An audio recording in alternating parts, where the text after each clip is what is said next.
Peoples party میں شمولیت اختیار کی ہے. انہوں نے بلوچ میں گو کہ ہمارا پہلے بھی دوست موجود تھے مگر انہوں نے آ کے اس علاقے میں بھرپور ایکٹیویٹی کی اور آج ماشاءاللہ ڈیلی بیسس پہ جو ہے لوگ جموں کشمیر پیپلز پارٹی کے بیانیے کے ساتھ جڑ رہے ہیں, اس جماعت میں شامل ہو رہے ہیں اور غازی ملک صدام محمد ابراہیم خان صاحب اور سردار خالد محمود خان صاحب کا نام لے کے آگے چل رہے ہیں. یہ ایک کارکن کی نشانی ہوتی ہے کہ اس کی موجودگی سے اس کا کی جو ہے ایک ایکٹیویٹی جنریٹ ہو, ایک سلسلہ بنے. دوسرا, بہت سارے کلمات میں پہلے بھی ایک جگہ تعزیت کے لیے گئے ہوئے تھے تو وہاں پہ بھی انہوں نے خاندان کے حوالے سے, تو وہ تو اس میں کوئی شک نہیں ہے.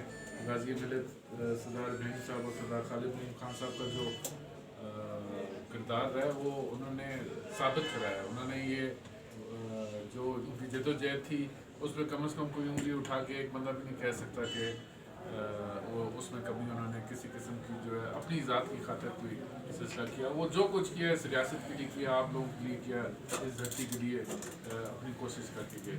تو آگے ہمارے لیے کہنا تو آسان ہے مگر یہ ہے کہ کرنا بڑا مشکل کام ہے, بہت بھاری ایک ذمہ داری ہے. تو آپ سب سے یہی درخواست ہے کہ آپ ہمارا ساتھ دیں, ہم انشاءاللہ اس راستے کے اوپر چلیں گے اور ہمارے حق میں یہ دعا کریں کہ ہم اس راستے پہ قائم رہ سکیں کیونکہ یہ مشکل دور ہے اور اس میں ثابت قدم رہنا بھی ایک ٹیسٹ ہے آپ کا.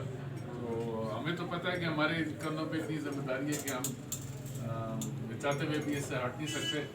مگر یہ ہے کہ آپ دوست ساتھ دیں گے تو ہم اس ریاست کے لیے بھی کام کریں گے, اس کی جو تحریک ہے اس کو بھی آگے لے کے جائیں گے, ان اداروں کے لیے بھی کام کریں گے, عام آدمی کی آواز بن کے انشاءاللہ ہم آگے چلیں گے.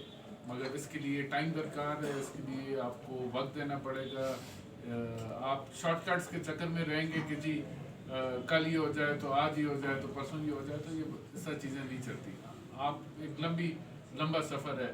وہ خالد صاحب کہا کرتے تھے نا کہ میں سفر زیادہ ان کے لیے جو وہ امپورٹنٹ تھا, جو منزل تھی وہ اتنی امپورٹنٹ نہیں تھی.